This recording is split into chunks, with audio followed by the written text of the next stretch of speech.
do this, and then I'm going to have you do this, because I'm going to illustrate this. You hold your hands out in front of you. Don't do it yet, because just watch. You hold your hands out here at arm's length. You close your left eye. Works either way. Close your left eye. Take your right eye and just burn a hole through the top of that finger. You can see this peripherally, but you don't move your eye over to see it. You just see it peripherally. Now, when you hold your fingers out like that, and I'm staring at that finger, when I slowly move this hand to the right there, that's about where it happens, the whole top of your right finger disappears because it just went into your scotoma. You're saying, So now I want you to try it. Hold your fingers out here straight in front of you. Close your left eye. Stare at the top of your left finger. Don't move it way out here. It'll only happen 6 or 8 inches out there. And just have to practice a little bit. You stare at the top of that left finger and see if the right top of your finger disappears. Have any of you seen that yet? Any of you see it? Yeah, yeah. Raise your hand if you've seen the finger top disappear. 50%. I'll tell you, the other 50%, don't try this driving home. But when you get home, I want you to do that, because I don't want you to just take my word for this. It disappears. Now you're thinking, I never knew that. I'm going to tell you something stranger than that. The answer to the question, when you close one eye, how come there's not a black hole out there with one eye?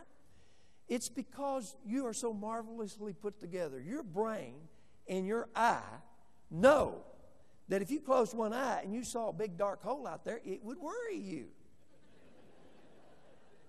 And so literally, when you close one eye, you experience a hallucination.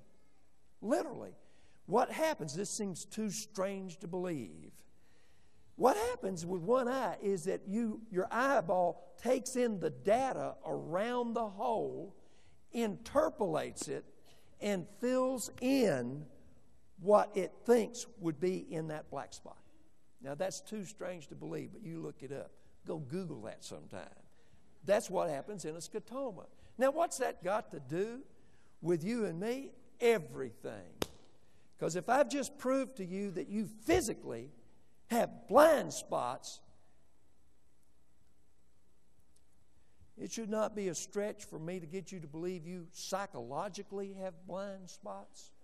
There are things, particularly about yourself, you don't see. I've got another illustration for you. I love this. Some of you recognize what this is, I bet.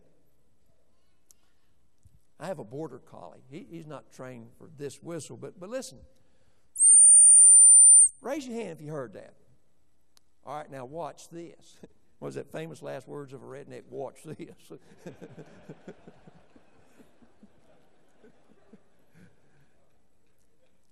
Now listen close. Raise your hand if you heard that. We've got a couple of dog men right up here in front. That's great. See, the overwhelming majority couldn't hear that, but dogs and cats could hear that.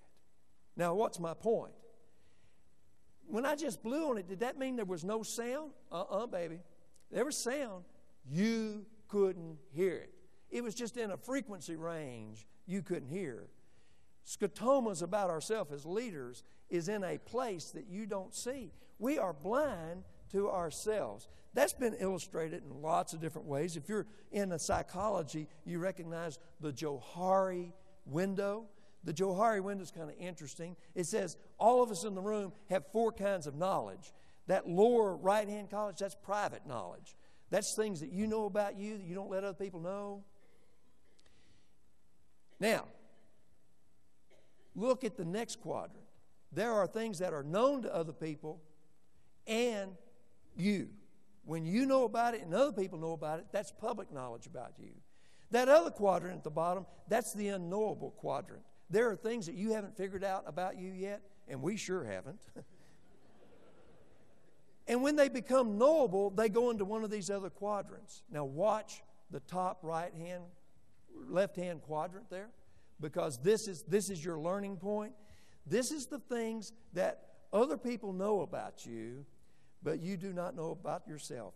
my friend, that is your blind spot. And if you want to know, if you want to put your finger on the bleeder about how can we get better as leaders, that's it. I do a seminar called How to See the Invisible and Hear the Unspoken. If you want to get better, if you want to turn back on at least your external guidance system, you've got to start learning how to use other people's eyes and other people's ears